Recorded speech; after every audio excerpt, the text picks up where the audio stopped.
자, 안녕하세요. 부동산 공법 김이상입니다. 자, 제가 이번 시간에 말씀드릴 내용은요. 자, 36회 공인중개사 시험 1년 동안 학습 계획을 좀 잡아봤습니다. 그래서 요거 참고하셔가지고 요 계획대로 따라오시면 틀림없이 내년에는 36개 시험을 합격하실 겁니다. 자, 일단 뭐 연간 그 학습 계획이고요. 자, 일단 저의 가장 큰 틀이 뭐죠? 체계 잡는 겁니다. 체계 잡고, 내용 들어가자. 나오는 것만, 다 하지 말고. 나오는 것만. 자, 그리고 복잡하지 않고 단순하게, 심플하게. 제 심플, 뭐 요건 뭐 저의 상징이죠. 그 다음에 확실하게 정답만 찾자. 이겁니다. 공법은요, 정답 찾는 겁니다.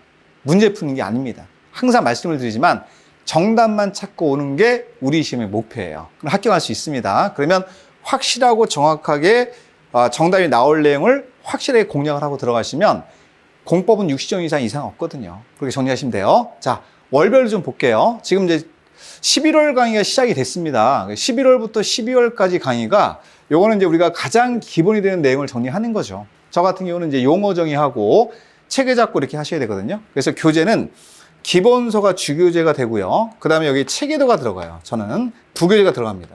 여기서 한 5대5 정도로 강의를 하거든요, 제가. 그래서 일단 전체적인 체계는 체계도 갖고 먼저 설명을 좀 드린 다음에 그 체계도에 있는 내용을 기본서로 확인하는 과정으로 진행을 합니다. 엄청나게 중요한 그 과정이에요. 그리고 작년에 만약에 혹시 시험에 잘 안 되셔가지고 다시 시작하시는 분들도 이 기초 과정은요, 꼭 들으셔야 돼요. 왜냐면 내가 알고 있다고 생각하시는 걸 버리셔야 됩니다. 그래서 기본에 충실한 공부를 했을 때 어려운 문제도 풀 수 있거든요. 이 과정이 엄청 중요한 과정이고요. 자, 쉬지 말고 달리세요. 지금부터 10일부터 달리는 게 좋습니다. 그래서 이건 꼭 들어보시라고 제가 이제 추천을 좀 드리고요. 만약에 시간적으로 못 들었다 그러면 1월, 2월 기본 과정이에요. 그럼 여기서 기초 이론은 용어하고 체계 잡는 거거든요. 자, 이게 중심이 된 내용이 2달 동안 7주 과정으로 이어지고요. 그 다음에 1월, 2월은 8주 과정으로 갑니다. 그럼 여기는 체계 잡고, 자, 기본서를 통해서 내용까지 들어간다 이렇게 보시면 돼요. 내용까지. 그러니까 내용이 들어가는 시점이 내년 1월, 2월이죠. 이렇게 기본 이론으로 들어갑니다. 물론 교재는 똑같습니다. 이때 11월, 12월, 1월, 2월 과정은요, 전부 다 체계도 플러스 기본서예요. 2개 갖고 합니다. 자, 그리고 이제 1, 2월이 끝났어요. 그럼 기본적인 내용은 다 잡았거든요. 자, 그러면 3, 4월에 뭐 하냐? 기본 개념 이론이라고 해서 자, 요때는 좀 심화 과정으로 들어가는 거라고 보시면 돼요. 그래서 우리가 이론 과정 중에서는 본 시험에서 나오는 걸 거의 다 다룬다, 요때. 이렇게 보시면 돼요. 이때요, 이론만 하는 게 아니거든요. 기출 특강도 같이 하거든요. 기출 문제 같이 병행이 됩니다. 그래서 요 오전에 이론 듣고 오후에 해당 관련 기출 문제를 푸는 겁니다. 엄청나게 효율적이죠. 가성비가 엄청 높습니다. 그래서 어떤 분이 이러더라고요.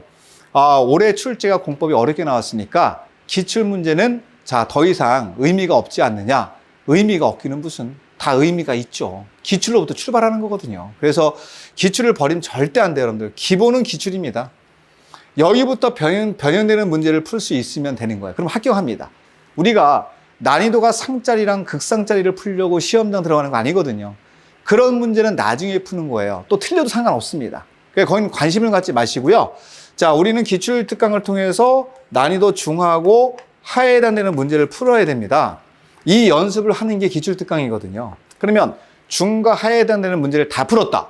그럼 본 시험에서 22문제 이상은 무조건 맞춰요. 여기부터 이제 자꾸 들어가는 겁니다. 나머지 부분은 이걸 다 풀고 나서 나머지 부분은 그 문제에 해당되는 문제풀이 스킬을 통해서 문제를 푸시면 돼요. 그러면 최소 4개 이상은 더 나오거든요. 그러면 60점 나오잖아요. 그래서 여러분들이 꼭 이런 것들 60점 이상 맞추고 김이상이한테 강의 들었다라고 꼭 얘기를 해주세요. 올해. 자, 그 다음에 필수서. 이때는 필수로 바뀌죠. 기본서의 양이 반으로 줄어든다. 이론이 부담 없이 줄어든다. 그리고 기출문제집 2가지를 통해서 하는데 체계도는 계속 이어집니다, 여러분들. 체계도는 계속 반복적으로 할 거예요, 제가. 자, 그리고 5월, 6월, 이때는 예상 문제풀이에요. 예상 문제. 이때 문제풀이 적응력을 한층 더 높이셔야 돼요. 이론만 백날 알고 문제를 못 푼다. 아무 의미 없거든요. 우리는 본 시험에서 가서 문제를 풀어야 됩니다. 그래서 자, 5월, 6월 동안 2달 동안 이 문제 적응력을 높인다 이렇게 보시면 돼요. 물론 이때 문제만 푸는 건 아닙니다.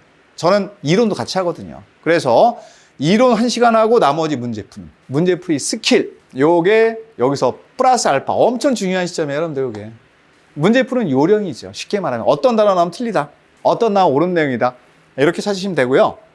요때 제가 합격 노트 특강을 할 거예요. 5월, 6월에 합격 노트 특강이라고 해서 핵심 이론 플러스 아예 기출도 한 방에 정리하는 그런 과정이 있습니다. 요게 작년에 엄청나게 학생들이 좋아했던 특강이에요. 가성비가 엄청 높은 특강입니다. 자, 이렇게 예상 문제집 플러스 필수 가지고 하시면 되겠고, 물론 체계도도 병행이 됩니다, 저는. 자, 7, 8월간 뭐 할까요? 그렇죠. 요약 과정이죠. 핵심 이론. 이론을 팍 줄여서 나올 것만 딱 뽑아서 이론 정리하시고, 오후에 요 이론 관련된 내용의 시험을 보는 겁니다. 이게 단원별 모의고사거든요. 단모라 그러죠. 그럼 1주차는 1주차 해야 되는 문제 30문제. 자, 2주차는 2주차 해야 되는 문제 30문제 풀거든요. 그러면 요거 이제 오후에 요걸 문제를 풀고 제가 점수를 공개를 하거든요. 저 강의실 뒤편에다 공개하거든요. 학생들이 막 뛰어가가지고 나 몇 등에 있는지 보는 겁니다. 그리고 자, 인상이 안 좋으신 분은 아래에 있는 거고, 인상이 좋으신 분은 위에 있는 겁니다. 제가 딱 보면 알거든요. 근데 그 점수는 의미가 없고요. 요걸 통해서 문제 적응력을 내가 실질적으로 확인을 하는 거기 때문에 요 과정은 학생들이 가장 선호하는 과정 중에 하나예요. 그래서 우리가 기출 특강하고요, 단원별 모의고사는 여러분 놓치면 안 돼요. 반드시 잡아주셔야 되고, 요때 필수로 진행을 하고요. 물론 뭐 우리가 병행해서 체계도 들어갈 겁니다. 자, 이렇게 정리하시고, 나머지 9월, 10월은 뭐 하냐? 백선이랑 동행 모의고사 보시는 거예요. 백선하고 동행 모의고사. 자, 중간중간에 저 같은 경우 숫자 정리 특강 같은 것도 작년에 많이 했죠? 숫자 많이 나오니까. 시그니처 특강을 이루어집니다. 전 추석 특강을 작년에 3번을 했거든요. 3일 연속. 비교정리 암기 노트, 숫자 정리 특강, 옳은 지문 특강. 자, 올해는 좀 줄이려고 합니다, 제가. 자, 필요한 부분만 딱 뽑아서 올해 진행할 예정입니다. 이렇게 정리하시고요. 백선이랑 동영 모의고사는요, 파이널 패스라고 해서 교재가 따로 나와요. 여기는 핵심 이론이랑 문제가 다 병행이 됩니다. 다 포함이 되어 있기 때문에 그걸 갖고 정리를 하시면 돼요. 자, 그리고 자, 동영 모의고사라고 해서 실전 모의고사 딱 보는 거예요. 이거 보고 막 울거든요, 학생들. 제 문제 보고. 너무 어려워요. 그러다가 본시험 가서 점수가 75점씩 나와서 웃고 나오더라고요. 그러니까 이게 요때는 울어요. 동영 모의고사 할 때 25점, 45점 막 나오다가 본시험 딱 문제를 풀면은 75점, 65점 이상 나오더라고요. 그래서 요거는 좀 세게 좀 제가 문제를 내거든요. 본시험 적응하시라고. 센 문제 나와도 당황하지 말고 문제를 풀 수 있게끔 해주는 게 동영 모의고사입니다. 그래서 이렇게 이제 진행을 할 거거든요, 제가 깔끔하게. 이렇게만 따라오시면 문제 없어요, 여러분들. 자, 1년 동안 이제 강의할 계획서를 좀 말씀을 드렸고요. 여기 체계도에 대해서 좀 말씀을 드릴게요. 수험생들이 가장 선호하는 체계도는, 자, 원리와 체계. 체계가 제일 중요하죠. 체계 알면 원리를 알게 되거든요. 그래서 이 두 가지를 통해서 정리를 하시면요, 암기할 사항이 줄어들어요. 암기할 필요가 없는 내용이 더 많아집니다. 그래서 공법이 양이 많잖아요. 양 많은 내용을 싹 깔끔하게 심플하게 줄여서 정리를 할 수 있습니다. 흐름과 절차 중요하죠. 왜냐하면 절차법이니까. 어떠한 절차가 이루어지는데 거기에 어떤 내용이 들어간다. 다 체계도에 있거든요. 그러니까 이거를 잡고 시작하는 사람이랑 그냥 내용만 갖고 뒤따라 공부하는 사람이 달라요. 하늘과 땅 차이가 됩니다. 내년 9월 되면 딱 티 나거든요, 이게. 그래서 이렇게 따라오시면, 제 강의 듣고 따라오시면 체계도 제대로 하는 거거든요. 체계도 10번 이상만 보시잖아요. 15번 막 본다. 그런 분 다 기억합니다. 그래서 여기를 체계도를 가장 많이 활용을 해서 공부를 하시면 가장 가성비 있게 공부를 할 수 있다, 이렇게 말씀드릴 수 있고, 거기에 올해부터 익힘, 반복 익힘, 그러니까 우리가 그 내용들을 정리를 하시고 한 번 더 확인할 수 있도록 빈칸을 채웠어요. 익힘장이라고 해서 거기다 집어넣습니다. 그러니까 여기는 여러분들이 복습용으로 만드는 거예요. 그러니까 여러분들이 수업만 듣고 본인 공부를 안 하면 이게 여러분께 안 되거든요. 그래서 이제 이론 정리하시고 복습용으로 익힘장을 하나 집어넣었으니까 그거 갖고 집에 가서 복습 한번 딱 하시고, 처음엔 2개 맞췄어. 그 다음엔 4개 맞추고, 그 다음에 6개 맞추고, 이렇게 뭔가 실력이 자꾸 늘어나는 성취감 같은 걸 느낄 수 있는 자료라고 보시면 됩니다. 자, 이 체계도 같은 경우는 국계법에 대한 내용이 전반적으로 다 들어가 있죠. 8페이지 보시면 전체적인 내용, 국계법 전체가 한 장에 들어가 있습니다. 전 범위가. 이렇게 만들기 쉽지 않거든요. 제가 만들었거든요, 이거를. 그래서 이제 국계법 전체를 보시고, 아까 잠깐 말씀드렸듯이 익힘에 관한 내용, 요 내용을 다시 한번 똑같이 정리해 놨습니다. 그리고 중요 부분에 빈칸을 채워놨거든요. 이걸 채우시는 거예요. 복습용으로.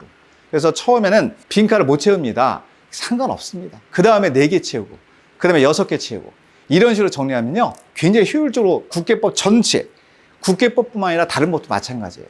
그런 식으로 정리하면 굉장히 여러분들이 큰 틀을 잡으면서, 체계를 잡으면서 내용만 붙이면 끝나거든요. 그럼 분량이 상당히 줄어들면서 효율적으로 공부할 수 있고 시험장 가서 정답을 찾을 수 있습니다. 제가 항상 자신감 있게 말씀드리는 게 뭐냐면, 저를 믿고 따라와서 제가 답으로 나온다라고 말씀드린 것만 외우면 정답 찾는 겁니다. 그래서 여러분 앞으로 시험 보러 가는 게 아니라 정답 찾으러 간다, 이렇게 대답하셔야 돼. 그래서 1년 동안 그 마인드 갖고 컨트롤하면서 정리하시면 여러분 분명히 60점 이상으로 합격할 수 있으니까 여러분 힘내시기 바랍니다.